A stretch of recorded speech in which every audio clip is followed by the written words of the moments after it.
Hi everyone, I'm Doc Alvin and kasama ko ang aking fiancé and soon-to-be wife na si Doc Maki.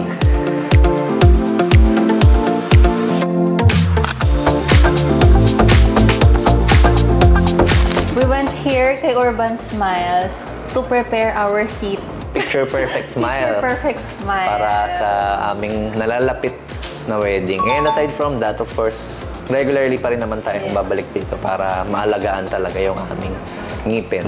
So today, yan nga tinry namin yung SBT and kakaibang experience kasi unlike sa mga previous ko na mga cleaning, medyo nakakaramdam ako ng pain pero this time parang meron pa silang ina-apply na mga parang dye or tinta na ina-explain talaga ng dentist. Ang part yung madumi, saan nagkakaroon ng build-up ng plaques.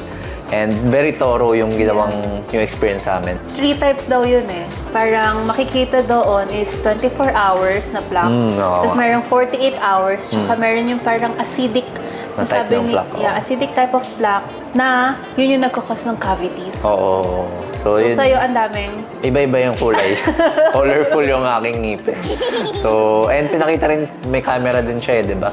So, before the procedure, pinakita yung build-up talaga. So, ako, as a patient, na-appreciate ko kasi at least alam ko sa sarili ko, talaga palang marami na. And very willing naman yung dentist na tumingin sa akin na sumagot ng mga concerns ko. Very open.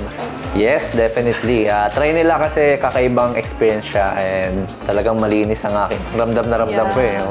Unlike sa traditional... Kaya masakit eh. May onting pain kapag yung mga traditional. Yeah. Pero this time, significantly reduced yung mga pangingilo. Significantly reduced siya. Thank you, Urban Smiles and Doc.